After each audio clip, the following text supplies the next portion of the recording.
It was an early wake-up call for the Marquette fans, but they are ready for this 11 a.m. local tip-off. It better be, because West Virginia shot them out of the building in last year's matchup in a record-setting performance. Today from the Bradley Center in Milwaukee, it's number 21 West Virginia. They're 13-2, and the Marquette Golden Eagles, they're 14-4. A Big East clash, and if it's anything like last year's, take a deep breath and get set for a dandy. Welcome to Milwaukee, everybody. Great to have you along. I'm Dave O'Brien, Coach Rick Majerus alongside. And Rick, when they encountered each other last year, West Virginia rained down 23 pointers, a Big East record, on the heads of Marquette. What kind of encounter do we look forward to today? The same. It's still a game of contrasting styles. It's going to be a game of who blinks first. It's the spaced, high-wide, three-ball, backdoor offense of the Mountaineers versus the ball pressure, denial, deflect defense of Marquette. It's going to be a great contest, and you're going to enjoy the contrasting styles of play. West Virginia returns at least one of those Bombardiers in Frank Young, a three-point specialist, and we spotlight Jarrell McNeil from Marquette. A stealth three-point shooter who can really move well without the ball to get his shot, and a passionate defender who rebounds. He's got the total package, by far their best player. Jarrell McNeil, pound for pound, the best rebounder in the Big East. Without question, one or two in the Big East. Defensively, he can lock you up on the ball, and no one attacks the rack with the passion of this kid. It'll be his first start watch, and there's going to be many more to come. To the starting lineups now, Dominic James leads Marquette in scoring. Ousmane Barrow in rebounding. Now for West Virginia, Rob Summers is one of two 7-footers John Beilein has. The other, Jamie Smulligan, can come off the bench. And the Mountaineers are one of the best defensive teams in America, holding opponents to 52 points per game. Just moments ago, on the court here at the Bradley Center, they continue to celebrate 90 years of Marquette basketball. A great hoop legacy. And of course, when you think about Marquette, you have to think about the legendary coach, Al McGuire, a dear friend of yours, Rick Majerus. You were his assistant for so many years, through a national championship as well down in Atlanta. And everybody around this city still remembers Al McGuire so dearly and so fondly. You know, and I reflect back, and we had the giant reunion of the 90 years of Marquette basketball last night. You know, it's interesting, and everyone expects a funny story now, but Coach used to always talk about it was the friends you made, and it was the education that you received, not the points that you scored so much, but it was what you did with your life and how you interacted with others, your discovery of self. And I'm kind of paraphrasing that. And then again, I regurgitated that to my own players as a coach.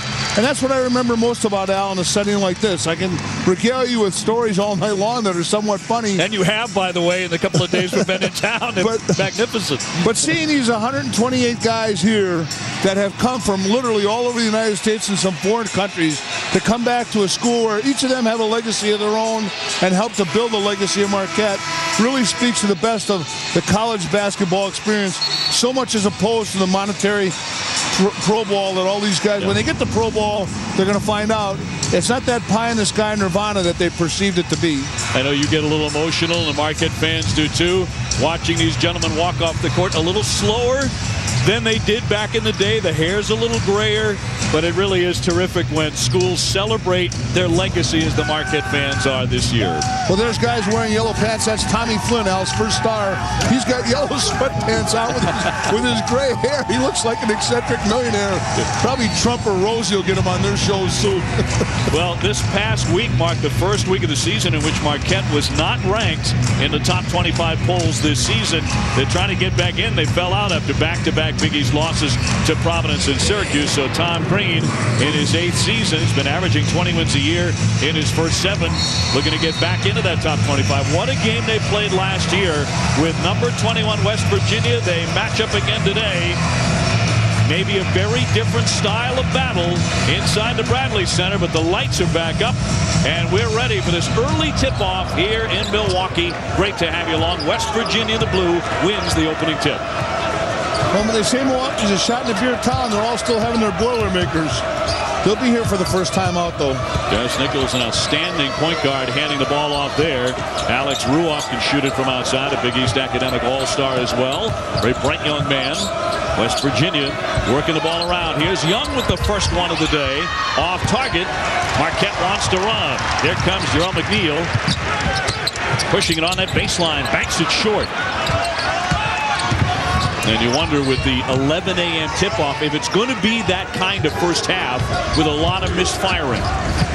There you saw Nichols, how well he takes care of the ball. He explored a fast break. It wasn't there. They matched up numerically, so he pulls it out. Joe Alexander with it. Long one. That three-pointer will rattle in. He's an outstanding athlete. In fact, Beeline calls him the best athlete he's had at West Virginia. That's not only at West Virginia, but at Canisius and Richmond as well. In his 15 years of college coaching, he definitively says there's Coach Beeline there. They're taking a look to see if this was a three or if he had a toe on the line. Oh, it looked like he did. Yes, he did. And it will be ruled a two-pointer and not a three-pointer. And that again there, that shot fake lateral dribble. A lot of guys like to shot fake and get penetration to a middle game. West Virginia is so three-ball oriented that they shot fake and dribble laterally. So when they went to the monitor, they took away the three, made it a two. And we're more than a minute into the game. First foul here, and already West Virginia is without a three-pointer. You'd expect 4 or 5 the way they shot it last year. There's John Beeline in his 5th year. Has a chance to go on an extended winning streak at West Virginia inside the Big East. If he can knock off Marquette today, the schedule gets pretty easy for him in the next several weeks. This is going to be such a big game today. Off that inbounds play, very cagey by Dominic James off the back of a teammate, picked it up and dropped it in. Crafty and speaks to his strength. Young, well outside the three-point line, up top to Summers. He swings it to Alexander, hit that two-pointer moments ago. West Virginia looking to work it around that perimeter. They use time and space as well as anyone in the game. They keep this offense high and wide and then set you up to make a mistake. Alexander putting it to the deck. Shot clock at 4. He's got to get it off. Out of bounds. Rushed it a little bit, perhaps, even with that shot clock going down. Let's go back to that inbounds play and the cagey Dominic James. Well, here's the definition of crafty right here. We're right here, off his back, takes it. Look at his strength to get separation. He knocks a 7-footer Summers, Dave, a foot back. That kid's really strong, compactly built like an NFL cornerback. You know, I thought initially it was off Wesley Matthews' back. It was off Joe Alexander's back. So it was off one of the Mountaineers, not even an own teammate. 2-2 tie. Well, a component of great defense is knowing the location of the ball. But you were so right about the cagey call with James. Matthews out high. The 6'5" sophomore from Madison, Wisconsin. And now James looks around to Green to get a play. You know what they're shocked about? That they're in man-to-man. West Virginia's been in man-to-man here, and their staple has been... The lob to Matthews, and he stuffs it down. And another loss of vision there by Summers. So 2 losses of vision on the ball accounted for the 2 Marquette layups. So Marquette was a little bit confused, turned to Green to get a little more direction, and then beat that 1-3-1, or actually that was the man-to-man. With that lob play. Great call and play execution by Marquette. Summers handing off. Here's Nichols to launch, and he gets the three-pointer. And just as well with a split post there, Marquette got confused on a switch. Nichols hitting 40% from three-point land. He's been pretty deadly. James, one dribble in, floats it up, it's in and out. Tipped up and in by Marquette. None other than Jarrell McNeil. I'm telling you, pound for pound, inch for inch, the best driver, defender, rebounder in the Big East. I make that statement definitively. Sophomore out of Chicago, averaging about 15 points per game. Marquette with a 1-point advantage. Young way downtown. What a great screen by Summers. He stood with Matthews right up. McNeil to drive. Great pass underneath the basket to Barrow. And that was how they won the other night against Connecticut, taking the ball to the rack. In that win over UConn, Marquette held the Huskies to 7 below their NCAA rebounding average as well. They out-rebounded UConn, which was maybe the surprise of the night. Right now, Marquette's winning the energy game here, and that is reboundings, long balls, and alertness on defense. Drew up, doubled up, threw it away, right to James. Dominic James, last year's Big East Rookie of the Year. McNeil to drive. He's so quick, but they're going to wave that off. That's going to be an offensive foul. Nice pass by Dominic James there because he laid it off behind his back, but the height and the timing of the pass is what made it such a good pass. The crew here today, Tim Higgins, Joe Lindsay, and Jeff Clark. Tom Crean in his 8th season at Marquette. You see what he's done against ranked opponents today, facing the number 21 West Virginia Mountaineers. He's done a terrific job here. Of everyone since Coach McGuire, he's done the best, and myself included in that. Well, he is 3 Marquette coaches removed from Rick Majerus, who was Marquette's head coach in the mid-'80s. Now West Virginia, look at the ball movement and player movement, as well as the spacing and timing. Those are the 4 aspects of their offense that get you a good shot like that. Alexander did get a good shot, did not get the roll. James quick to Barrow, and it's knocked away by Alexander, showing off some of that athleticism. Yeah, and there's 2 components to a block shot: timing and bounce. And he's got them both. Big component for West Virginia is their vaunted 1-3-1 zone. When we come back, a little dollhouse analysis. You want to stick around for this, trust me.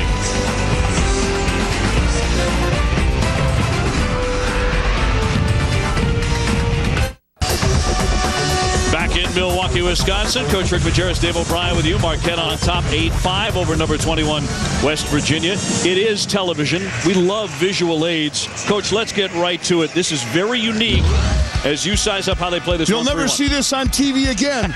Here we got the 1-3-1 offense on the front lawn of the West Virginia house, the Mountaineers. But what we do to make this 1-3-1 zone so effective, we take the little guy right here and we move him down to the baseline. That's Ruoff.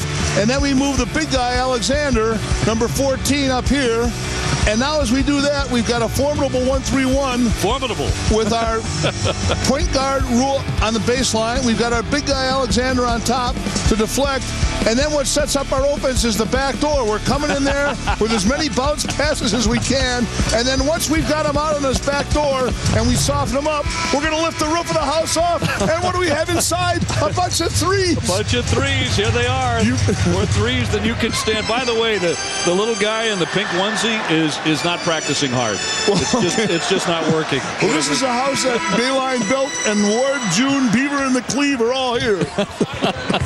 Oh, that was delightful. We've got about 104-year-olds lined up behind the booth position right now. Saying, "What are you going to do now with the dollhouse, Coach? Can I take that home?"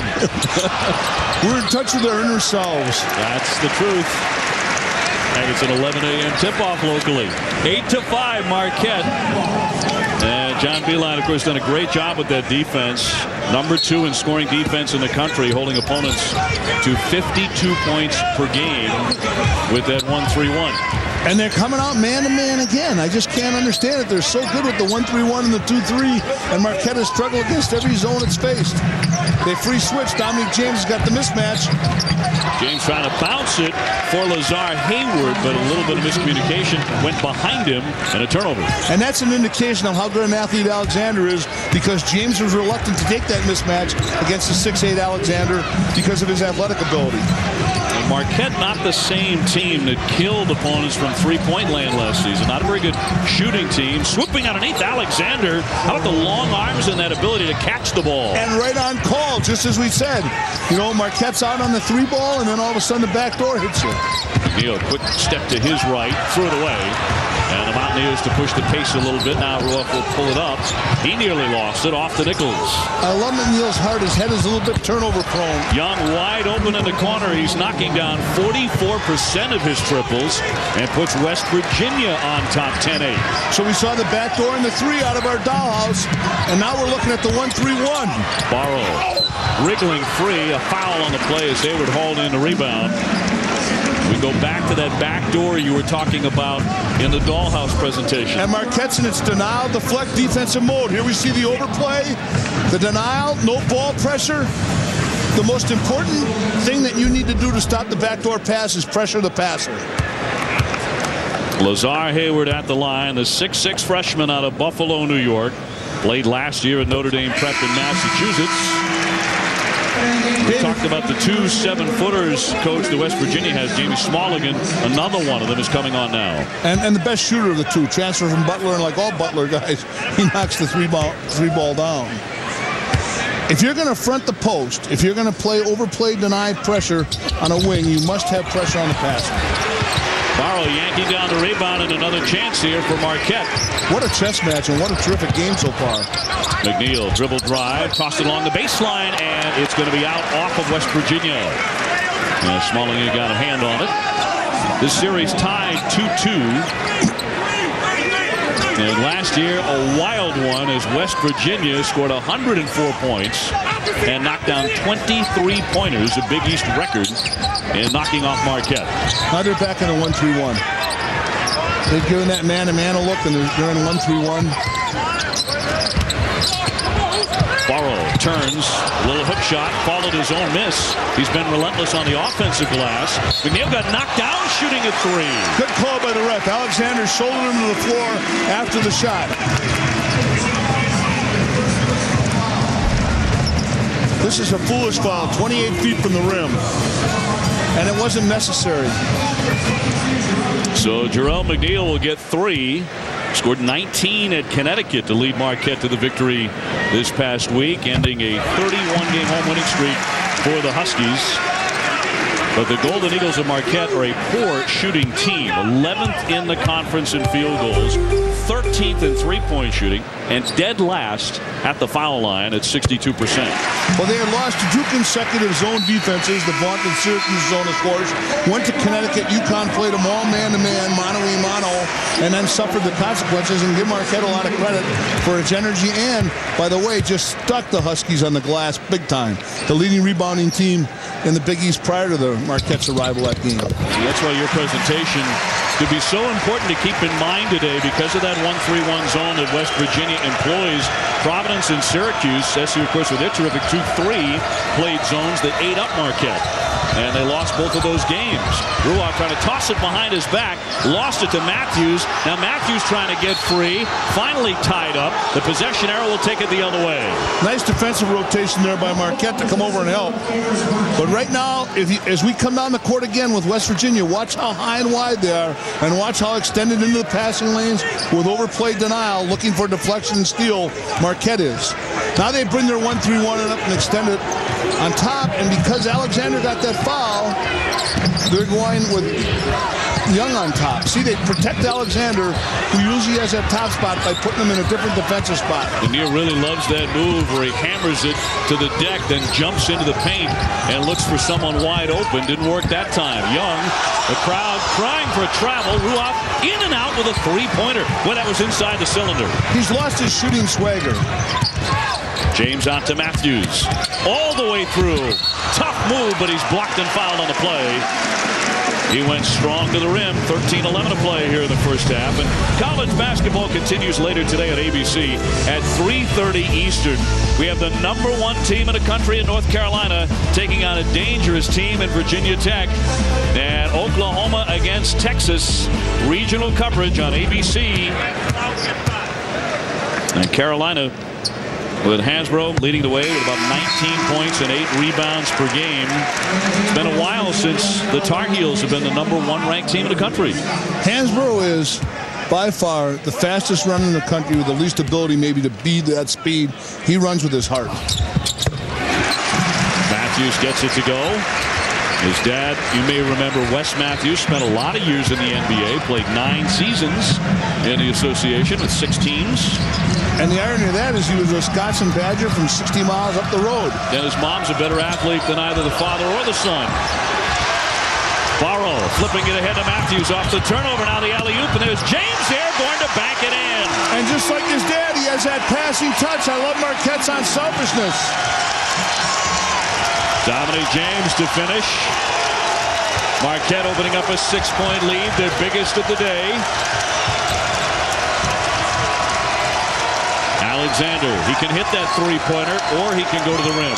Every guy can hit a three-pointer on this team. He recruited to a system, and the system's predicated on the three ball to soften you up for the back door. Alexander fouled with 12:29 remaining in the first half.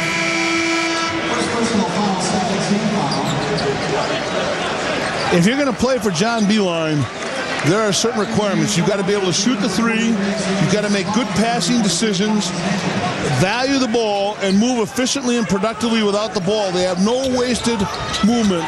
They're very economic in their movement without the ball. Ruoff had trouble getting it in. In fact, did not. That's a 5-second violation. They turn it over. Marquette with the great pressure to force it. Marquette has the energy advantage right now. They're come with the biggest edge. And that's surprising since West Virginia's coming off a loss. And to your point, Marquette on a 7-0 run the last minute 43. And attribute it to energy and effort. Matthews driving to the foul line. The kick to McNeil. His pass was blocked out of bounds. Not a shot attempt. He was trying to dish it in. He's not a good passing, McNeil. He's not a good passer.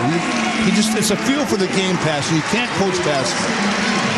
David Cubion coming on to replace Jerome McNeil. Cubion from Maracaibo, Venezuela, and an outstanding shooter at about 45% beyond the three-point arc. A big reason he's in. Their best shooter by far. Great call by you, Dave. But he has a very low release. When we see him shoot, you'll see he releases it off his chest, almost like the old set shot. Boy, Fitzgerald didn't touch anything with his long-distance shot. There's James to pick it off, intended for Ruoff. They'll bring it right back. Yeah, the 4-on-2. Here's Cubion, open to knock it down. And with that low release, see, he had time and space. James did a good job of baiting the defense way into him. 19-10, Marquette. The crowd's starting to wake up finally here in Milwaukee. I'd wake up too and cheer for this kind of an effort. Ruoff held and fouled with 11:26 remaining. In the first half here at the Bradley Center, Marquette opening up a nice little 9-point lead. They've done it long range. They've also done it in transition with the fast break bucket by James.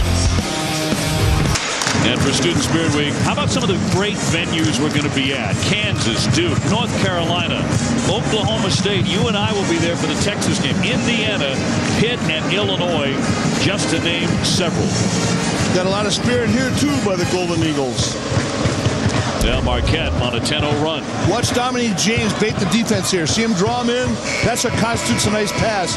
Timing set knock. Watch Cubion's low release right here. He's got the ball low. He's Marquette's best shooter, but he spots up. Beautiful execution by James in terms of the pass, and a nice job by Kubiak of spotting up, showing you that your range is predicated on your legs. That good leg bend gives that little 5'10" guard NBA range. Cubion now 23 for 50 beyond that three-point arc, giving Marquette an added lift and a 19-10 lead over number 21 West Virginia. What a week we've had at ESPN and our family of networks, where 15 of the top 25 teams are seen on our air on one of our channels. Ruoff partially blocked, or was he fouled? No, he was fouled on the play. Foul shooting a three. And he had rushed the shot, too. So Cubion picking up his first personal to send Ruoff to the line. The 6'6" sophomore from Spring Hill, Florida, to shoot. That's one of the hazards of the overplay, denied, deflect defense. Sometimes you get those energetic fouls. But that's a product of being in the passing lanes and being so ball pressure oriented. The Mountaineers trying to bounce back from Thursday's 61-58 loss at Notre Dame. Frank Young had an opportunity to tie that game, but never got a shot off before the buzzer. The Mountaineers had beaten UConn, Villanova, and St. John's before the Irish hung them with their first Big East loss. Ruoff very smooth at the line, makes it a 6-point game. With Carter and company and the way Cruz is playing, you know, it's not surprising. I like Notre Dame this year a lot. We'll get to see him up close a couple of times. Heading to South Bend shortly to see the Irish. Matthews putting it to the deck. Here's Dan Fitzgerald, another good shooter beyond the three-point arc for Marquette. Now what Marquette's doing is they're gapping when it's appropriate and they're changing it when it's appropriate. See, gap dribbles there. Now they change without a gap dribble. But Cubion threw it away.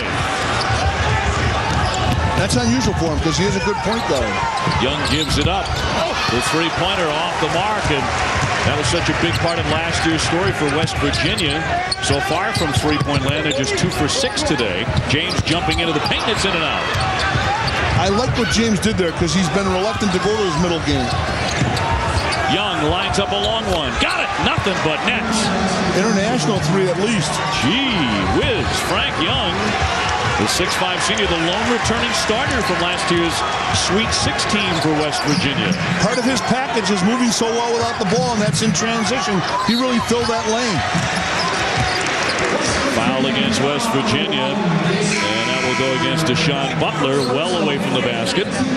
19-16 Marquette. Inside the Bradley Center, the fans have been arriving throughout, the last half hour or so to see number 21 West Virginia take on their beloved Golden Eagles of Marquette. Coach Rick Majerus, former Marquette coach, Dave O'Brien alongside, and a pleasure to be with it. Just great to be indoors because it's about 19 degrees outside. Matthews will bounce for McNeil. Usually when they talk temperature here, they're talking about the frozen tundra. That's right. Matthews too short with his long one, but McNeil is there to pluck away the rebound, and it's out of bounds off him. Crowd didn't like that call at all, but it goes against Tom Crean and company.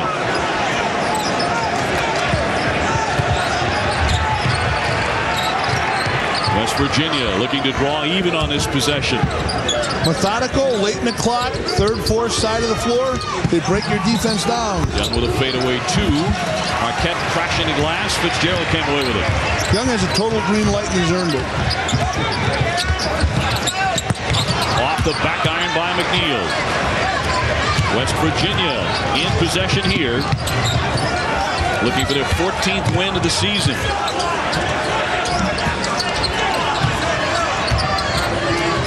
Baumichael will give it up. Smolligan swings to Young. Whistling a foul away from the basketball. That'll go against Marquette. They caught him bumping a cutter. You can't impede a cutter's progress to the rim. Dwight Burke with a personal, his first. The sophomore from Brooklyn. When he chucked that cutter going through underneath, you can't do that. NBA and college ball are really big on that. Beeline exchanging his 7-footers now as Smolligan comes out, and Rob Summers, who started, the senior, comes back in. He was number 33 in blue. Alexander left open beyond three, off the front rim. Here comes Kumian pushing the tempo. McNeil driving the lane, left hand, flips it up and in. Fearless. He loves to go to the rack. Maybe because he is Marquette's best foul shooter, although that's not saying a whole lot, just 68%. He's their best defender, their best rebounder. Marquette on top here, 21-16. They used to be called the Warriors, and that's a fitting title for him. Jerrell McNeil is a warrior extraordinaire. Butler tried to dump it inside to the big fella, Rob Summers, knocked out by Marquette. 9 seconds on a shot clock here for West Virginia. Take a look at the efficiency of this drive right here. They change it. McNeil sees the seam, goes in, and slides off. That's such an athletic play there to slide off that charge. Mazzulla pulls up and fires. Too strong. Marquette with a board. McNeil, Matthews on the baseline. Back to McNeil in traffic. Alexander blocked him. No foul on the play. Give it and take it away. When you got that kind of courage, sometimes you get taken away too. Mazzulla drawing the contact. He'll go to the line to shoot here with 8:05 to go in the first half. McNeil got stuffed just moments ago in the paint. Looked like all ball to me. I can't tell. It's the referee's angle though that counts.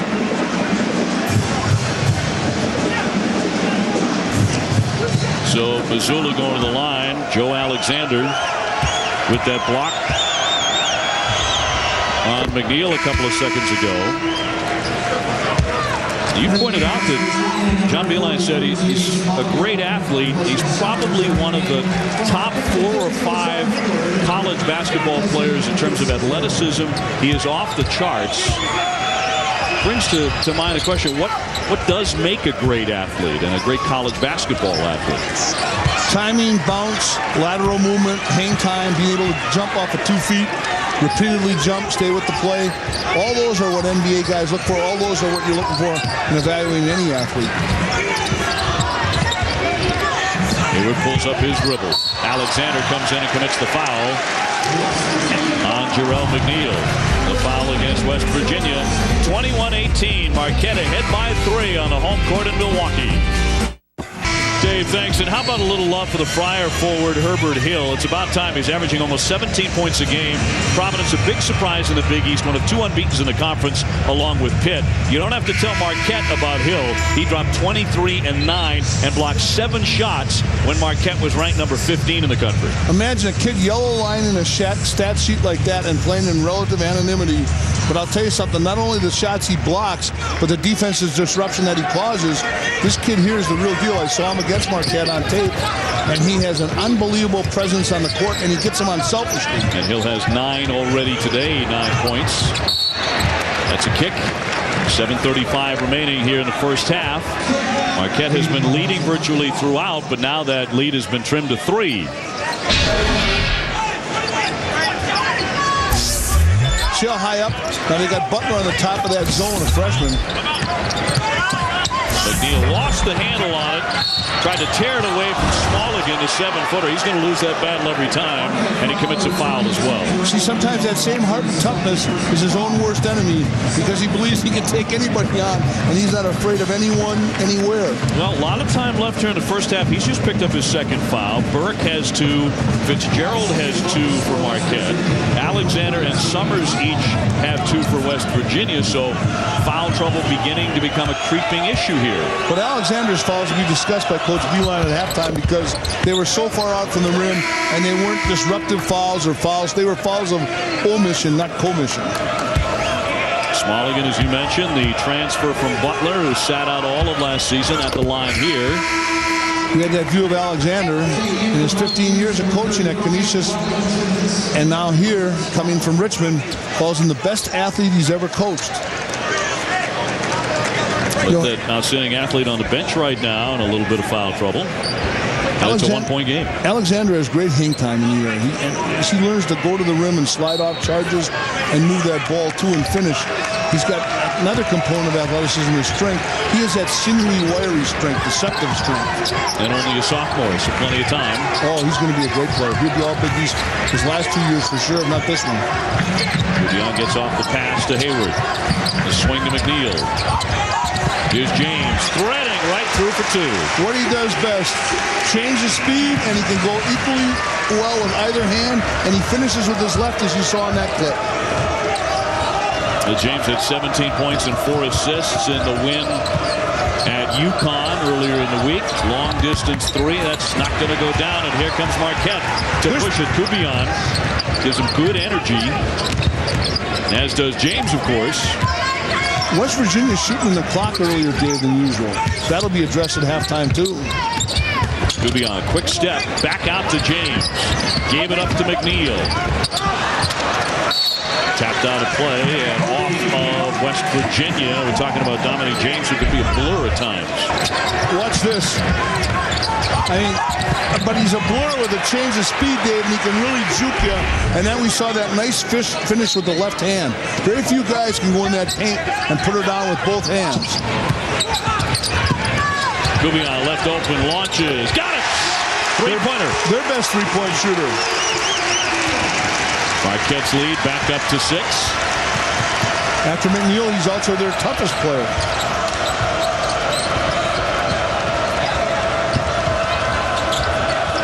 Butler, Nichols swung through the paint, looking for the pass, didn't get it. Smith will travel with it. Violation, giving it back to the Golden Eagles of Marquette. Hey, the second part of our ESPN college basketball doubleheader continues at 2 Eastern. Number 6 Kansas facing the Iowa State Cyclones. Kansas is 14-2. They beat Oak State by 30 on Wednesday. Brandon Rush, the main go-to guy, is at late 14 points per game. West Virginia is all about not turning the ball over, valuing the ball and the possession. Today that hasn't been the case, but credit Marquette's defense. West Virginia nearly lost it. It's going to be a kick, and they'll keep possession here, but they have turned it over 7 times, and Marquette 7 times. Your point's a great one. West Virginia has turned it over very infrequently. Their opponents have kicked it back to them 100 more times than West Virginia has turned it over. He recruits feel for the game. When you're going to be a Beilein player, he recruits feel for the game. West Virginia trying to maintain here and will. I hope the television screen can show the effort. These guys are playing at breakneck speed. James right on cue with the theft and fouled as well. Right along the line. Boy, he is quick on quick. You have to watch with eyes behind your head to see where Dominic James is at all times. Here we're going to see his active hands. He plays so well with his hands. He digs, he rakes, he deflects. That's a big part of the Marquette defensive package, ball pressure. They are very much steal deflection oriented. And James has benefited with 4 steals already here in the first half. He goes to the line. Ruoff forcing him out of bounds, committed the foul. And there again, the free throw shooting has just been awful for Marquette. As has the perimeter shooting. I think you're going to see West Virginia with more zone in the second half. They may have come out man-to-man to throw him out of tempo or out of sync a little of sorts. Smith up top to Young. Young, the top scorer for West Virginia at 14.5 per contest. There you see Marquette free switching. Butler with a nice spin, but he traveled. And another turnover for the Mountaineers. They're not used to this. The switching's bothering. Marquette's doing a good job. They're switching 1 through 4, point guard through power forward, because they're all got athleticism, quickness, and they're all about the same size. This Beeline's team number 7 in fewest turnovers in the country coming into today. Matthews knocked to the deck. He's pushed and fouled on the play. This is a nice play by Green and Marquette. I hadn't seen this ball screens versus a 1-3-1.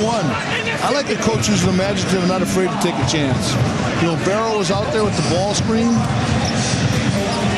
Deshaun Butler commits the foul, the freshman out of Newark, New Jersey. And that will send Matthews to the line. We talked about his great athletic family. Coach, you spent some time about his dad, Wes Matthews. Beeline's about to get a technical deal. I don't mean to interrupt you here. I'm so sorry. Go ahead, finish your point. But what? No, I'm more interested in Beeline getting a technical. I'll tell you what, his coach better save him right there. Yeah. Because he could get to. He's not a guy to go after officials. He is all over it there. His assistants need to step in right now and bail him out.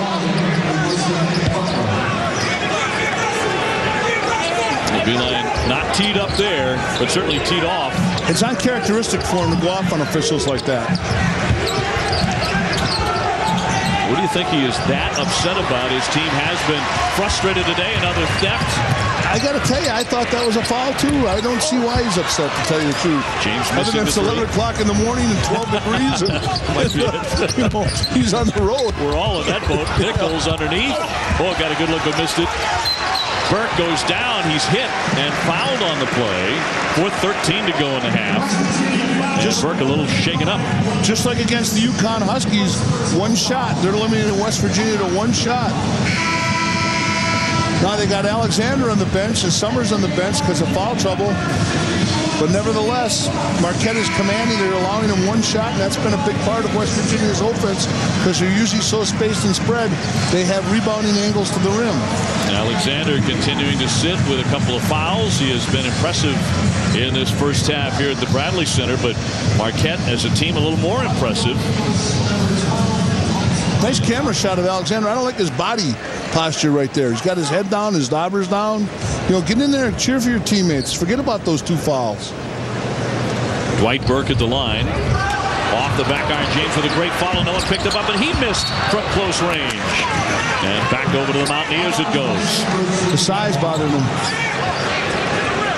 But Marquette just doesn't shoot it well. 62% at the line, 44% from the field, 31% from 3. This is not a team of marksmen. They are forcing a lot of turnovers, uncharacteristic of the Mountaineers to be doing that. James again taking that baseline. He's fouled on the deck with 3:55 to go before halftime. Marquette preserving a 6-point advantage here at the Bradley Center. Speaking of unpleasantness, thank you, Dave. Marquette with a 26-20 lead, 3:55 left in the half as we go inside the play presented by Infinity. To switch or not to switch, Coach? Well, now that that philosophy major's out of the way, take a look at this here. Marquette switching their 1, 2, and 3 men, and now they don't switch. Barrow's a 5-man out there, number 41, so there's no switch there. But here we see a switch. They come together, they talk it, they touch it, and they switch it because they're of equal size, and then that switch, as they seal it off, prevents them from the drive. That was a terrific job by Marquette. They've got a nice game plan. Marquette really crashing that glass. They have out-rebounded West Virginia 19-8. That was a trend you picked up on in the first couple of minutes. Just as they did with the Huskies the other night. But I think that gentleman we had on there at the wing earlier may have been a philosophy professor. I think he's on leave. I think it's time for a sabbatical. Dominic James going to the line here, the sophomore from Richmond, Indiana. I may be jealous of the hair. But that's it. Yeah. Who knows what lurks under that? Yeah. James averaging 16 a game, Marquette's top scorer. Coming in with a 14-4 record overall. They opened the season winning 8 in a row and then lost 2 of their next 3. That foul will go against West Virginia in a rebounding action. That'll go against number 33, Rob Summers. And Summers is now in a little bit of trouble. His third personal. Let's see if he comes out right away. He will.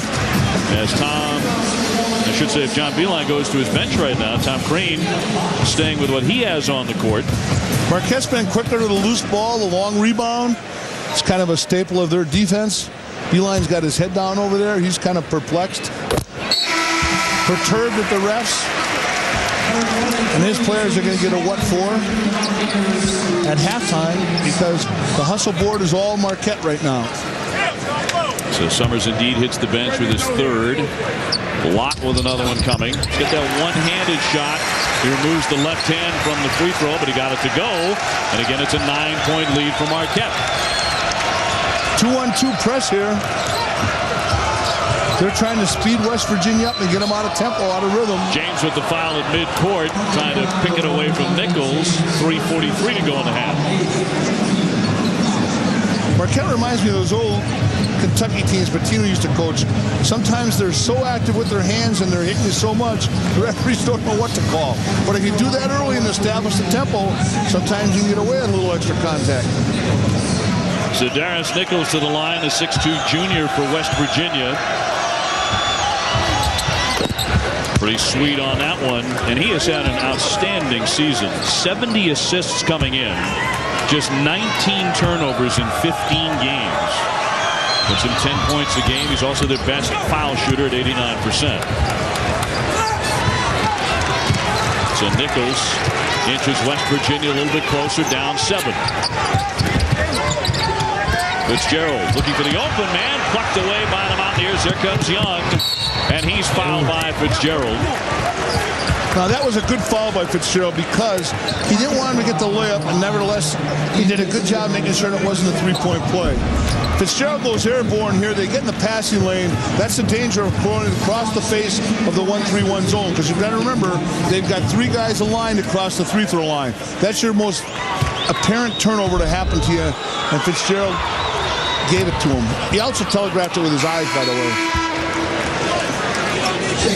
Good off the ball defenders in zones or in man-to-man help side defenders. They read the ball's eyes. They read the eyes of the ball handler, the passer. Bouillon coming back onto the floor because Fitzgerald just picked up his third personal.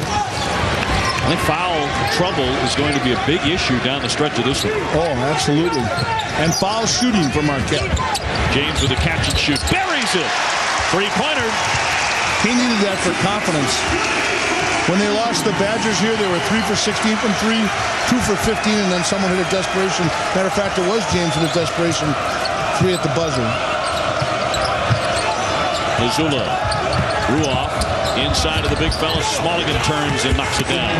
How pretty was that pick and roll? It was a pick, repick, and a roll. Matthews, good bounce to Lott in traffic, could not convert. Bouillon nearly stole it. Matthews nearly stole it. West Virginia somehow still has it. Mazzulla follows his own miss and lays it in. He is a high-energy guy, too. Both point guards are lefty. Mazzulla out of Johnson, Rhode Island. Mazzulla and Nichols are both left-handers. A tie-up, and the possession arrow will take it in the opposite direction for West Virginia. College basketball continues later today on ABC at 3:30. See either top-ranked North Carolina taking on Virginia Tech, or Big 12 action. It's Oklahoma facing the Texas Longhorns. Kevin Durant for Texas averaging just under 24 points and 11 rebounds a game.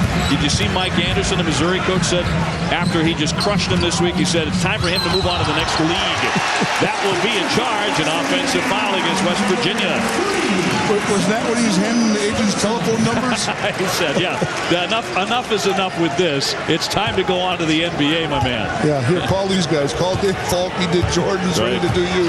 Virginia with a dozen turnovers. Boy, that's a headline, as well as they take care of the basketball. And it's the big reason Marquette has the lead here, under 2 minutes to go and a half. And the turnovers are Marquette defensive based. Marquette's defense has been very productive. Moving on, nearly stripped. Shot clock down to 7 as James fires again. Short this time. We talked about Matthews' dad at Wisconsin. He's a great scorer. His son's a terrific passer. Pull-up pop by Nichols. Not there for him. Matthews with a nice one-handed rebound. Look at him move up the court. James feeds the foul as well, and Burke will go to the line. The feed was outstanding, but I'll tell you what, the running to the floor and the transition to fill a lane was even better. Take a look at this right here. Let him fill that lane coming in. Here you see it again. You saw James with the peripheral vision.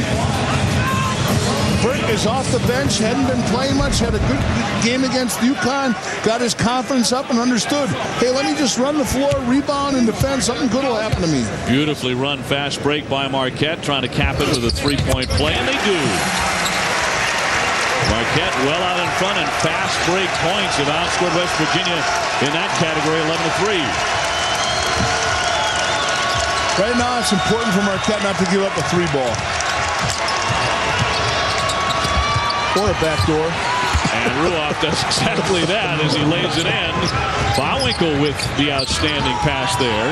We're tempted from our generation to say Bullwinkle, but it's Bowinkle. Okay. Matthews with the kick. James will try it again. Got another one, a three. He's hit 2 of his last 3. There's nothing like the mojo of confidence. 38-30 Marquette. West Virginia trying to answer from downtown. James hit the deck. So did Burke. 2 Marquette players on the court, and Kubion will hold it up and wait for them to join it. The energy, the hustle forward has been all Marquette, and that usually doesn't happen in West Virginia.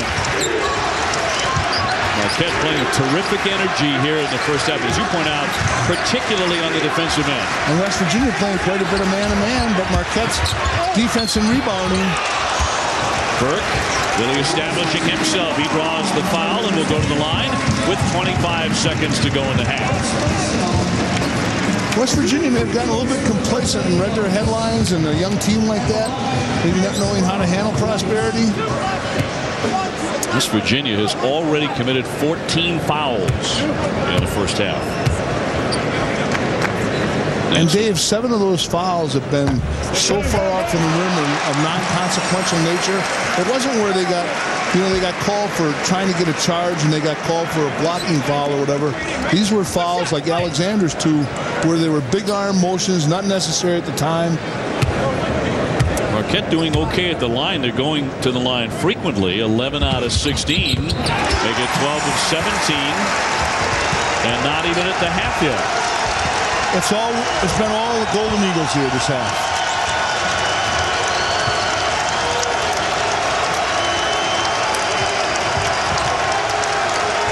The crowd inside the Bradley Center on their feet. They've loved the effort by the Marquette Golden Eagles against the number 21 team in the country. Tom Crean and his staff have done a good job of getting ready to play a difficult game. 2 seconds to shoot. They have to launch the long one. Matthews fires well short, but Marquette made plenty.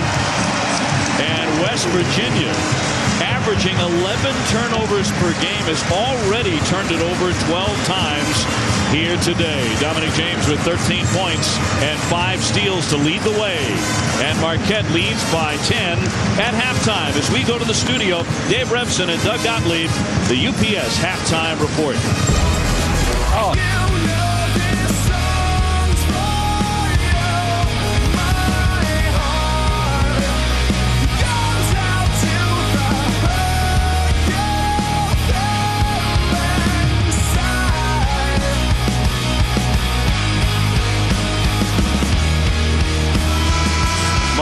been having a lot of fun inside the Dollhouse here today. We're the Bradley Center, leading West Virginia 40-30 at the break. Dave O'Brien and Coach Rick Majerus with you. And Rick, it's really stunning to see a team that takes care of the ball as well as West Virginia turn it over already 13 times in one half.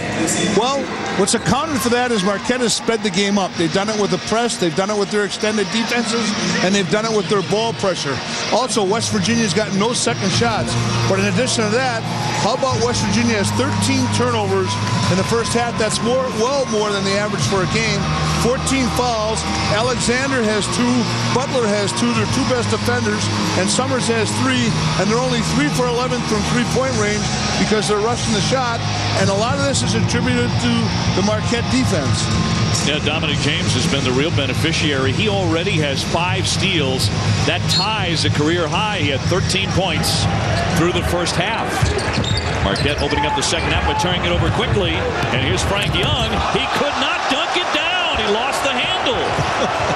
Another mental lapse. No question about it. If you're going to throw that baby down, you got to come like you're flushing it down the face of the world. He put it up there like it was a lollipop. Boy, it's been that kind of day for number 21 West Virginia, and they are in trouble in the Big East here today. Marquette starting the second half like they ended the first, and it's Hayward, a three-pointer from the corner. The freshman had not been shooting well outside. Now it's confidence, and it's infectious. When Dominic James hits those 2 threes, they all feel a little bit better about life. Boy, Alexander dumping off a pass that struck Jamie Smalling in a 7-footer on the back of the head. If it's been long, loose on the floor, it's been Marquette's. Barrow finishing it off, and Beeline has no clue right now what's going on with his team. And Young's layup was particularly devastating because the players see their leader, their most veteran player, their most seasoned performer, missed that layup. Alexander has his jump shot rim out. He sat for long portions of the first half in some foul trouble, playing with 2. James pulls up. The floater is short. West Virginia controlling the board here, but down by 15 points on an enemy court. Ruoff pulls up and pops, and it's too long. That's that rush 3 I was talking about. McNeil rushed and lost it. And it's rushed because they're anticipating the transition D to filter back in. Nichols in tight, missed it. Rebound fought for Young controls. The Mountaineers trying to cut into a 15-point deficit. Small again, opening up at the center spot in the second half for Beeline. Alexander with a nice fake. Takes to the lane, lays it up. It rolls off. Smalling taps it in. He's a good outside-in rebounder, but the spacing on their offense usually enables them to do that. One thing to keep in mind, too, is how many times Marquette went to the line in the first half? 17 times. More important than that, they hit 12 of them. And equally as important, Marquette has 10 offensive rebounds in the first half, and West Virginia has 1. Beeline had some problems with Tim Higgins, Joe Lindsay, and Jeff Clark. Very good officiating crew. As you mentioned, Beeline is not a guy who barks at referees very often, but he almost had a technical foul in the first half. And when we asked the ref about it at halftime, he did the political thing. He wouldn't say a word about it. Yeah, Jeff Clark said, well, you know, it's typical coach stuff. 45-32 here, Marquette. As you look at Marquette shooting today as opposed to the rest of the season, where they have been one of the worst shooting teams in the Big East. And as I said, shooting on the foul line and for the perimeter is infectious. Where Dominic James hit that, I think it spreads the confidence throughout the team. And then you saw Lazar Hayward take that one. 3-ball, the freshman. Young inside to Summers, gets that one to go from close range. Rob Summers with the bucket. Every time they play in the half court, later in the clock to the second or third side of the floor, something good happens for West Virginia. And something good happening here with Usman Barrow down low to lay it up and in. Nobody guarded him, 47-34. He slid in that alley between the baseline and under the rim where you lose vision. If you're not alert, you've got to back up. Smart move and opportunistic play by Usman. So Marquette continues to play sharp here in the early minutes of the second half. They had a 10-point lead at the break. Ruoff off the screen, fades away, can't get it to go. McNeil quick to the ball, ahead to Matthews. Matthews on Nichols, banks it in, a pretty move for 2. That resembled his father, the former Badger and 9-year NBA player. Yeah, I'm going to rave about his mom, Pam, a little bit, too. She was a two-sport star in Wisconsin, and she was recently inducted into the Wisconsin Sports Hall of Fame. That was back in September. But everybody in his family can play. There was no WNBA back then, was there? No, there was not. Walk high. Alexander. Hayward guarding him. Hayward taps it out of bounds. 12 seconds to shoot the ball here for West Virginia. Take a look at Matthews filling the lane right here. Taking it to rim. Nice crossover dribble with no fear of getting hit. Marquette up 15, and Dominic James has been right in the middle of it. Coach, let's go back to the future. He reminds you of Jameer Nelson, does he not, of Orlando in the NBA? Very much so. When you're looking at one, shades of the other come up. Here you see the body strength, creating contact to the rim, fearless to the glass, change of hands, change of speed, crossover dribble, sees a seam and takes it. The jumper off the dribble. You know, if you're right now, when you're looking at Dominic James, I see Jameer Nelson on the come. What he's got to do, though, is get his three ball down and his perimeter shooting like Jameer. He has everything else like Jameer. James, a sophomore. Of course, Nelson St. Joe's consensus National Player of the Year in 03 and 04. A marvelous college player. James just tossed that one out of bounds. He thought it might have been deflected. This seems a staple of television. We say something good about someone, or comment on a good foul shooter, and invariably they have a turnover, miss a free throw on the next possession. I do it all the time in baseball. I build up a guy at the plate and he whiffs 4 times. It's bound to happen. Summers with the swing to Alexander. Drew off. Nice fake. Moving to his right. Got himself open for a pretty 15-footer. Take the middle game. You know, their offense is so much predicated on getting into the rack on the back door or the three ball. You don't want to take tough twos, but you got to take opportunistic twos. When they're pressing out there, you got to go middle game. Well, West Virginia is not the three-point shooting team that carved up Marquette with those 20 triples last year. Fitzgerald lofts it. And Ruoff is there for the rebound. Remember, they did lose 4 starters from last year's team, which went to the Sweet 16, including Kevin Pittsnogle and J.D. Collins. That might be more like it in the second half under the basket. And Summers is there for 2. And here comes West Virginia. With their 1-3-1 extended. Pull up Pop McNeil, and he drains it. They're going 2-1-2 against it, and they're putting a ball handler passer in the middle of the zone. McNeil with 9 points and 7 rebounds, and he's 6'3". See, they're driving the big on that. We'll show it in a little bit. Alexander bouncing for Nichols, and he knocks down that one. A 2-pointer. Of course, West Virginia can't simply trade baskets with Marquette. They're down 11.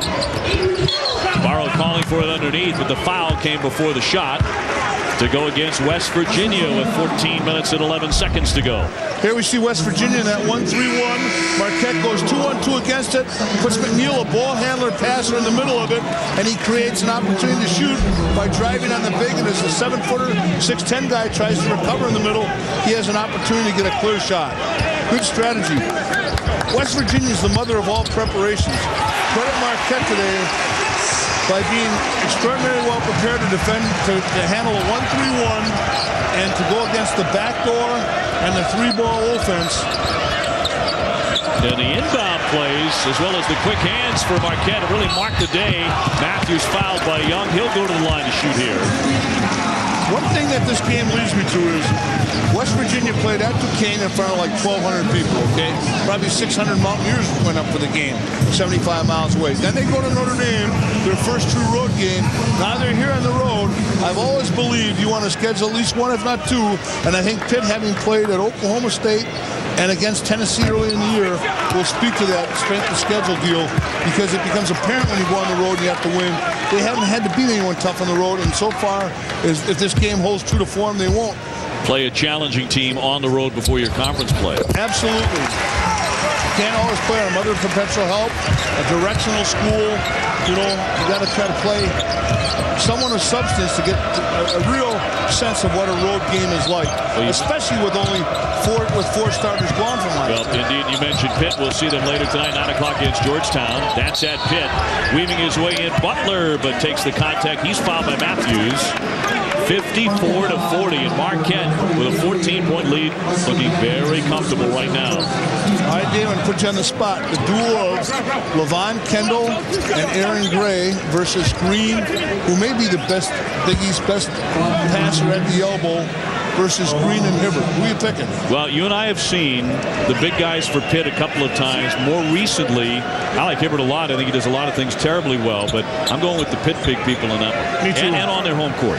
Yeah, the home court's big. And Gray's strength. That's a good call by you. Butler at the line here. And West Virginia trying to cut into that lead here inside the Bradley Center. Georgetown and Pitt, and a very good big person matchup. Hibbert, somewhat of a shot blocker, lacks strength. Gray, very strong, getting deep post catches. I think his strength enables him to post up where he wants to and get deep in the paint. I think Hibbert should look perhaps to think about fronting him. If he gets angled, schools out. Got that one. West Virginia, when they do get to the line, well, they have been very, very good. In fact, they've been perfect at 13 for 13. And they're going back man-to-man. Marquette has hurt him with the 2-1-2 deployment and the attack of the small man in the middle of his own. So now they go man. There you see Marquette switching. Whenever they can switch and they feel they don't get a disadvantage, like right there again, 2 switches within the possession, West Virginia does. McNeil trying to shovel it underneath the basket. 7 seconds on the shot clock and a timeout here for Marquette. Marquette's won a big statistic here. First to the floor. First to the floor and number 1 on the scoreboard so far, leading 54-42. Marquette in the lead, 54-42. The man in the middle there is Milwaukee Brewers ace Ben Sheets, one of the best pitchers in baseball. Not the only celebrity inside the building here today at the Bradley Center to watch West Virginia, ranked number 21 against Marquette. How about Jay Billis? Or at least the disembodied floating head of Jay Billis. On hand to take in the festivities.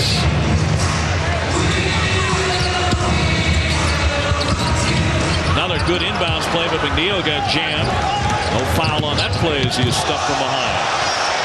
The crowd wanted a turnover on Wolf. They wanted a carry there, a foul instead against Marquette with 12:58 on the clock. And it was, but I think when it was done so slow, not to gain an advantage, was by a guy who can't handle a ball. The rest were surprised.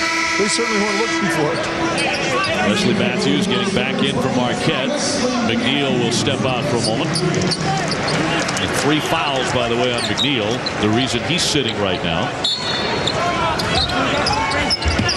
West Virginia checks in. Butler left open beyond the arc. Too long with it.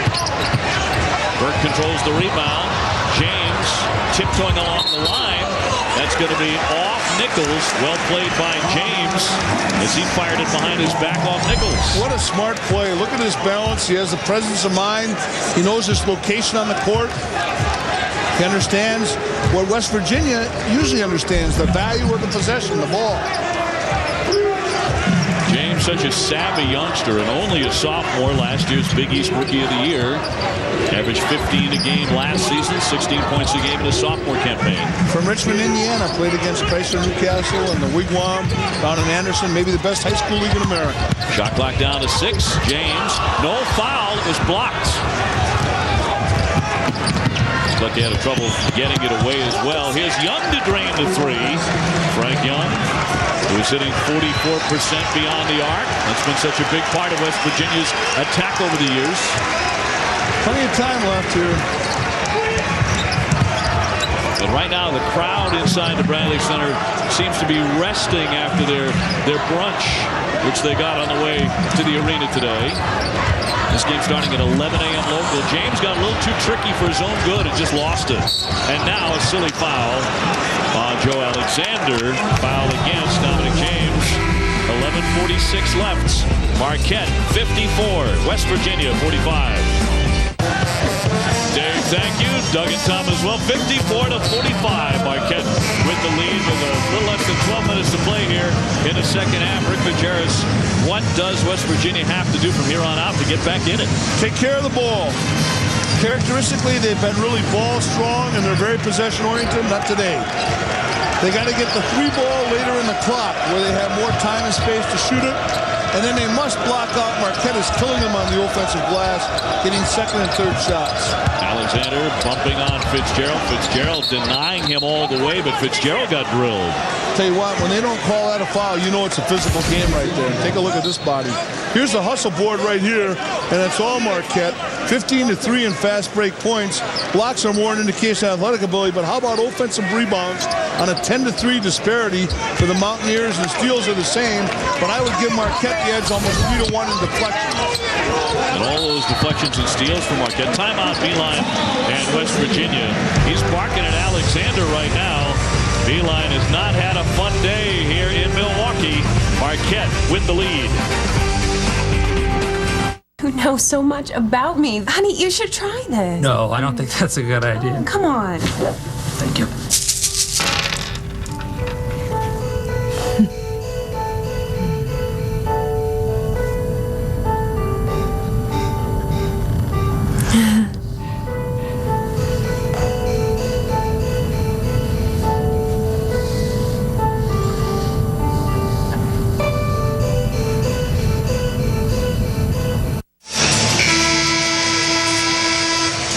.54-45, Marquette in the lead against the number 21 ranked team in the country.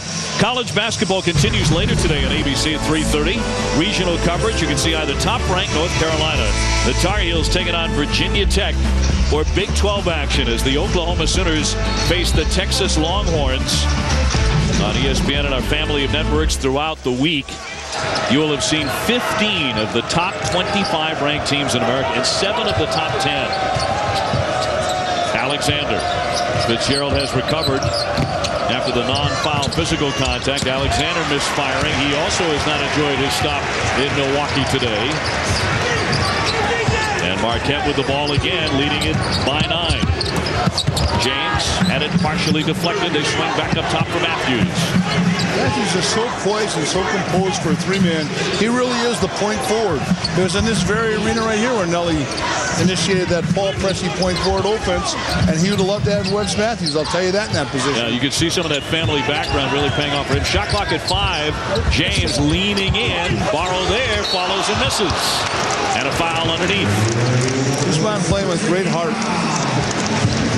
Wore a Yankees hat. I asked him who Babe Ruth was. He didn't know. Usman Barrow? Yeah. Well, he is from Dakar, Senegal. And turned in a man-like effort against Connecticut on Wednesday. 17 points and 13 rebounds. Speaks 5 languages, and the rebounding language is going to become 6 soon. He did a great job against Connecticut, got confidence. He's such a conscientious kid. Sometimes he's his own worst enemy. He tries too hard. You know, he also came up huge in that November victory over Duke when he shut down Josh McRoberts in the second half. And that was, I tell you, I'm a big McRoberts fan. A lot of guys say he dribbles too much in the post. I'm here to tell you, I like McRoberts. Barrow, the junior, off the back iron. West Virginia down 10 with the ball. All shooting problems continue to plague Marquette. Now for this contest, at times they've been a little bit better at the line, but will that be the case down the stretch? The foul against Marquette. Marquette on the day, 14 out of 21, just slightly better than their 62% season average. The refs will let you body him. They've set the tone as being physical this game, but they won't let you grab him. Butler looking for someone to make a move. Here's Alexander. He and Fitzgerald have really been going at it. Pretty good battle the last several minutes. The shot clock at 16. Late in the clock, West Virginia usually comes up with something. Now look Alexander turning, spinning in the lane. Short shot, missed it. Fitzgerald did a wonderful job of staying down, leveling off that drive. Alexander, if he's the best athlete Beeline's ever coached, I can guarantee if Fitzgerald is in the bottom quadrant of Marquette. Yep. And Fitzgerald, the 6'9" junior out of St. Paul. He was a standout soccer player in Minnesota. He had to be a goalkeeper with that kind of defense. Tulane transfer. Older is where you want to be, college and pro. That's why the Badgers right up the road, 75 miles away, with two 23-year-old baseline players. The only McDonald red shirt. Fitzgerald has it blocked by Roth. 1 second to shoot. Will they get it off? They did. And the basket will count. They got a little bit fortunate. Anything loose, long, on the floor. Second shot has been all Marquette today. Matthews was the man on the spot to lay it in after the deflection with that shot clock dwindling down. Here's Butler. Too strong. Barrow at the rebound. McNeil bounces for Kubian. And West Virginia is a team in need of a timeout. Dave, you call that before Beeline did. I love it. No, really, you're really emerging as a coach and understanding the game. You've got shot selection down, defensive rotation, and now you call that timeout. That was a great call. I'm not ready to move from this seat next to you. Having too much fun. Marquette on top 60 to 45 after Kubian knocks down the triple. Now let's go back to the Fitzgerald defensive stop a few moments ago. You love this effort. Yes, I do, because he's not half the athlete. But look at how low he stays. Look at him slide his feet. He stays low. He keeps his nose in check. He doesn't bring his feet together on the lateral slide. He puts on a little defensive clinic, which is all about heart. Marquette living large inside the Bradley Center. And Kubian has come up big. He has 9 points. He's made all 3 of his three-point efforts. Marquette shooting them awfully well today, especially for a team that only shoots about 31% beyond that arc. And attitudinally, what surprised me, your point is well taken there. Coming off of a loss, I expect West Virginia to play with more of an edge. The edge has been all Marquette today, but it was almost imperative that they win this game at home to stay in the race. They came back from the dead. They were 0-2 in the league, win at Connecticut. Summers backing down. He's fouled on the play. 8:36 to go. And they've been in charge of this one all day long. They really have. And you talked about it in the opening minutes. West Virginia kind of going away from their strength with that 1-3-1 zone being so good for them. Went to man-to-man. McNeil with the theft lays it in. And Marquette just keeps on coming. A foul as well. Shows you why we put him on Star Watch. He's a terrific defender, made that steal, great driver, finishes that play, takes the contact, and now he gets to his bugaboo foul shooting, but he is the Warriors' best foul shooter. Look at that steal. Look at him take it to the rim. And how about is just, look at that energy and enthusiasm, that team camaraderie. So another theft on the McStealometer for Jerrell McNeil, the 6'3" sophomore.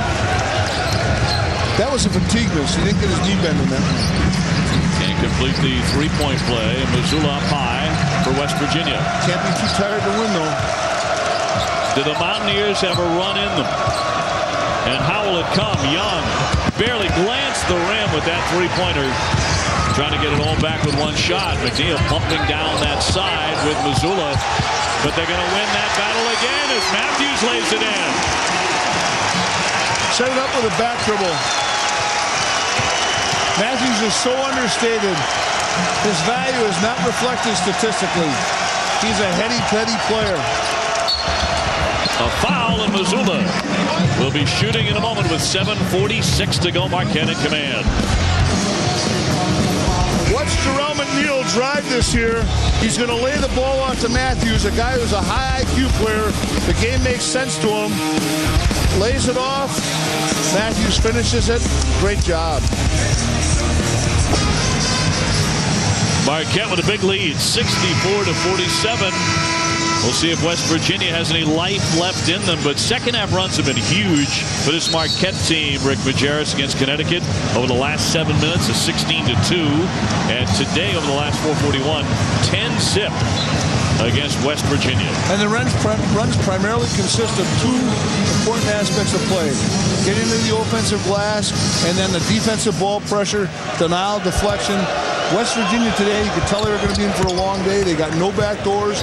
Credit Marquette with a good strategic plan on deployment on that, but also was shooting the three ball a little early. But the speed of this game has been played at Marquette's liking. Marquette was buried under a barrage of three balls last year when they faced West Virginia. Not so today. Completely different kind of game. Matthews bumped and fouled by Summers at the foul line. They'll go right back to that strike. But today, West Virginia just 4 for 17 from beyond that arc. And they've been rushed. They've been early in the clock, and they have not been screen assisted. A guy like Summers gets the Attaboy Award a lot of times for how many screens he sets. He has not set them today. That early foul trouble has really played havoc with Virginia as well. Summers picking up his fourth. That was not in the act of shooting, they determined. Instead of in the act of passing foul, so 7:20 to go. Any chance to win here is going to entail a stop and a score. James dumping it inside for Barrow for the finish. Those two hooking up frequently here in the second half. Auerbach would probably like the cigar now. 66 to 48. And West Virginia got hit hard today as Nichols can't find a range beyond three. Alexander banks it in, but they haven't seen enough of Joe Alexander today. And they haven't seen enough of getting the offensive glass. Now Marquette will slow it down. With that big a lead, they're already playing clock. This is smart here. They got a timeout coming at 4 from the ref.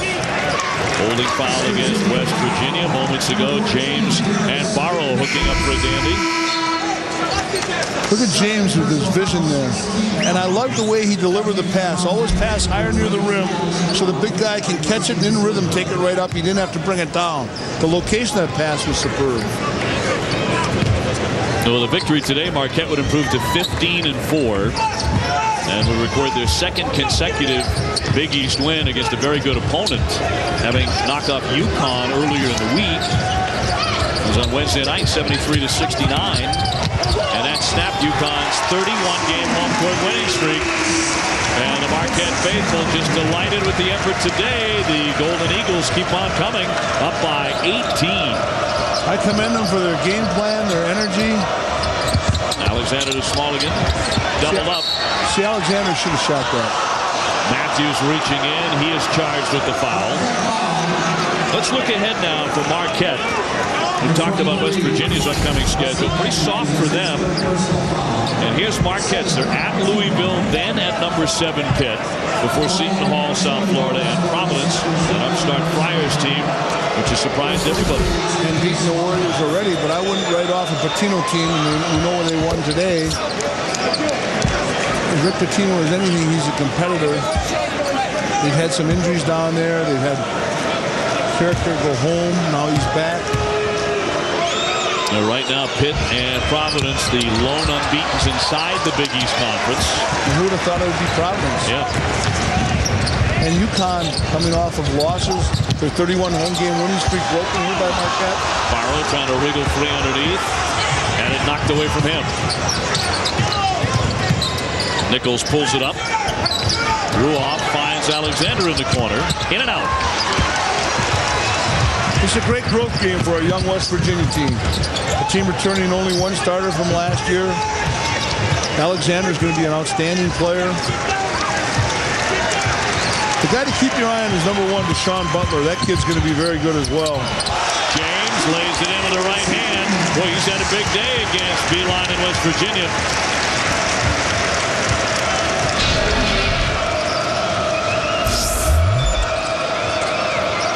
Marquette at 51%, well above their season average. Smallingen with good range, in particular for a 7-footer, and Beeline takes a timeout after the basket.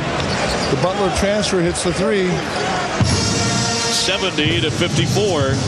Well, a couple of stars really for Marquette today in Dominic James and Jerome McNeil. They're 1 and 2 man. Take a look at Dominic James. That began the game. Alertness right there. Classy and clever. How about that crossover? Shades of Jameer Nelson, like we said in Star Wars. Puts down a 3, which he hadn't been hitting. Jerome McNeil, we're going to show you attacking the rim. Slides off that charge. gets the ball. He finishes as well versus contact in the paint as anyone in the game. This kid really loves a challenge and is not afraid of anyone. He induces contact and commits to a score. Now McNeil with 11 points, 8 rebounds, 7 assists. Dominic James with 15 points, 6 assists, 5 rebounds, and 5 steals. James in particular all over that stat sheet. And the best thing about James today, he finally hit the long ball. This had been a team very much struggling with its shooting on the perimeter, faced that vaunted 1-3-1 zone. And now we see the field goal percentage here. How about 51%? 50 from 3. 50 from 3. Yeah, 6 out of 12. And the foul shot continues to be a problem. In a close game, that foul shooting is going to cost them. They've got to rectify that before season's end. I mean, before, they get around here to the next game. Is that something you can do in season? Can you markedly improve your free throw shooting? And again, it's confidence factor. I think you can do it by analysis in the film room. You can do it by extra attempts, coming early, staying late, getting to the gym on maybe your off day and just taking 100 of them, going before class. Alexander with the foul here with 5:06 to play. And maybe hiring Larry Brown. By the way, it's a 5-second violation, no foul. Larry Brown knows how to teach foul shooting. Well, why is that? You mean because his teams have, I'm sorry. Yeah, his teams have done very well, but he's been actually brought into a couple of different college programs to help guys out. I forgot about that. Up top, Ruoff. Memphis, you're right, because they credit their foul shooting. Maybe they should get Brown in here. Ruoff tries to bank it on the leaner. Fouled by Fitzgerald, who is not delighted with the call. Marquette's had guys like Bill Russell, George Foreman. They bring those guys in to speak to their team. Why not bring Brown in like Memphis did to work with foul shooting on your team? As good point. Yeah. Dave, I love it. You're emerging as a great coach. Well, there's Green. What a good job he did today. Let's not get too today. crazy. Yeah, well, Green's certainly in that category of the really fine coaches. And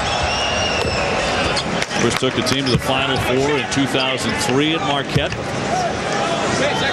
Yeah, that was really with Dwayne Wade.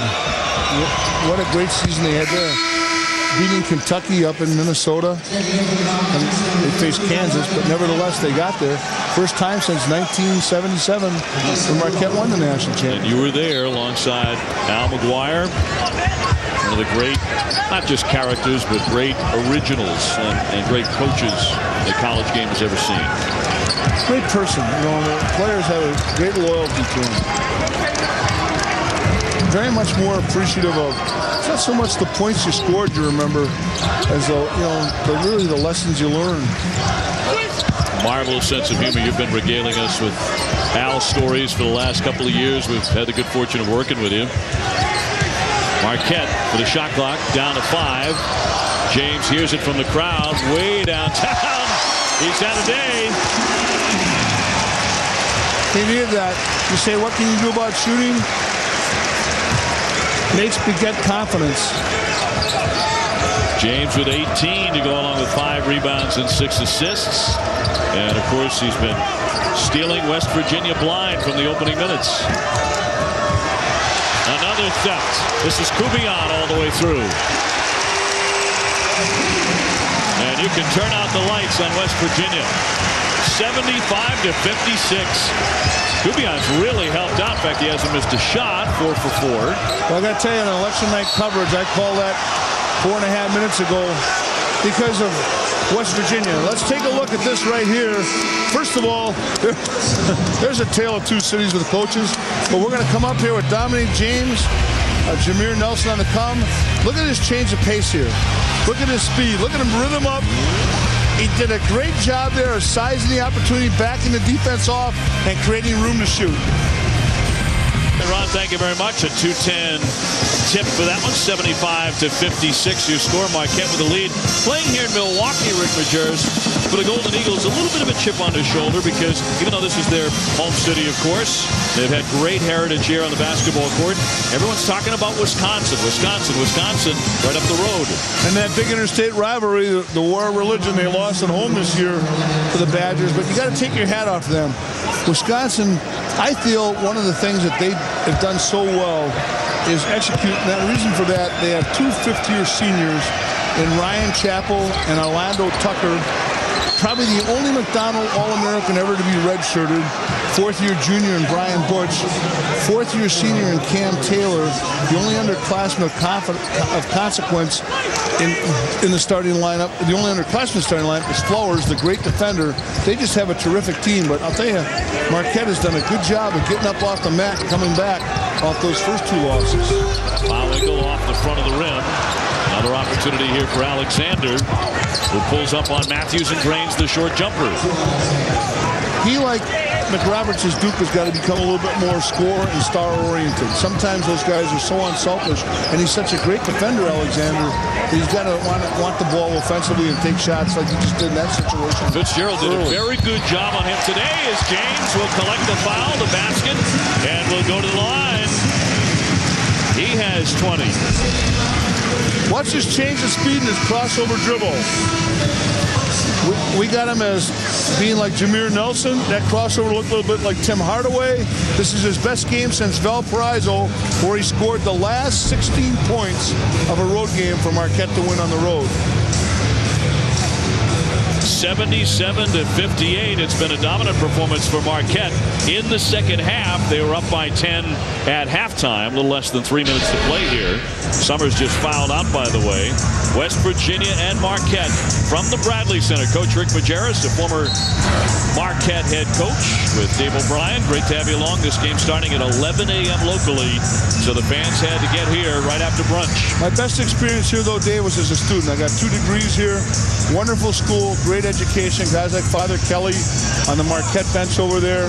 I made great friends here, and you know, I can't say enough about the Marquette education, the Jesuit, the Ignatian discernment policy, and all of the things that I had learned here and developed, and of course Coach McGuire. Of all the great teachers I had here, like the Prukas, the Rileys, the Hatchie, I gotta tell you, Al was the best. Smith with a leaner, banking that one in for 2. West Virginia down by 18 points. And if you're just joining us, among the many things that Marquette has done well today is shoot the three-pointer. Shoot, period, at 55%. A team that has not been a good shooting team. And obviously West Virginia had some issues. Their 1-3-1 zone, when they did elect to play it, was not nearly as effective today. They came in 13-2. And credit Marquette's strategy with that. And they're going to finish it just like they started it. They're going to get second shots. They're going to get to the long balls. They're going to win the hustle board. And this will be a great tape session for West Virginia's very young team to go back and look at. They've got UCLA coming up there. And then they've got the Big East schedule. Kubian dishing off to Barrow Butt, a traveling violation. Speaking of Wisconsin, by the way, in the Big Ten, how about of all the BCS, the 6 BCS conferences, the Big Ten only is the bottom of it in terms of winning percentage. And really, the Big Ten race with 11 schools is a 2-horse contest. It's simply a race between Ohio State and Wisconsin. Here we see the surprising Pac-10. I think the ACC and SEC are definitely legit. The Big East, to me, now the Big 12 we've got Texas, Oklahoma State coming up this Tuesday. You'll want to tune in for that game. Tuesday night should be a dandy. Texas with Durant and all those terrific freshmen. One of the most gifted teams in the country. Love to see them in about another 40 days or so. Kubian drains the 3. They're all falling today for Marquette. 81-60. 8 out of 14 beyond the three-point arc. 57%. It's all good today. When you have that homecoming, you have all those players back. Somewhere in the great beyond, Al McGuire is smiling. Mazzulla weaving his way in. And a foul. Alexander got hit from behind with 1:06 to go. But all over but the shouting here. And again, back to the shooting woes of Marquette. Anything but woeful today. On the left there, you see 31% shooting from 3, 57% today. They've hit their foul shots for the most part, although not over the top in that category. A little bit better than they have done. And Dominic James steps off the floor after a marvelous afternoon. 21 points, 5 rebounds, 6 assists. And 5 steals. And appropriate for Tom Crean to pull them off as a unit, because I'll tell you what, those 4 young guys over there played as a unit. What's not reflected in the stats today will be Usman Barrow, who did a wonderful job in terms of setting some screens, running the floor, opening up wing jump shots, because he ran down the middle and occupied the transition defense. 9 points, 5 rebounds for Barrow. Kinsella just set a man-sized screen on Missoula. The crowd loved that. So Marquette is even doing that well.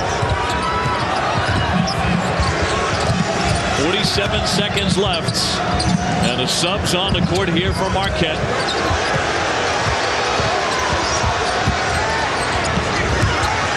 5 seconds to shoot. Blackledge trying to take it into the paint. Jumps in and missed the bunny.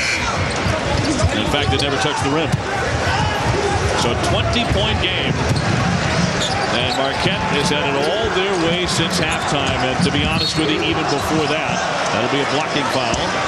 And how appropriate this game has been played with such a degree of toughness and intensity that it maintains, even in the waning minutes of a blowout, that all 10 players are giving that kind of effort.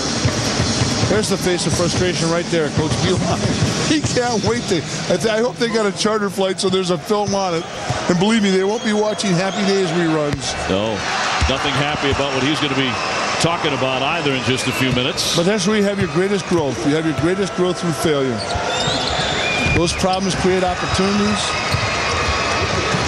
Well, he knows how to figure it out. Dominic James all smiles today. West Virginia having gone to the Sweet 16 the last 2 years, but about to be hung to their 3rd loss of the season. They'll fall to 13-3, and Marquette will improve to 15-4. A terrific win for the Marquette Golden Eagles on their home floor today. An appreciative crowd. Congratulations to Marquette. Coach Crean and company had an excellent game plan on a tough 2-day prep. 81-63 the final. Coming up on ESPN College Hoops, Kansas taking on Iowa State. For continuing coverage of this game, check out our post-game extra on ESPN News. This has been a presentation of ESPN, the worldwide leader in sports. For Rick Majerus, I'm Dave O'Brien as we go to Dave Revson, Doug Gottlieb, and Tom Brennan in the studio.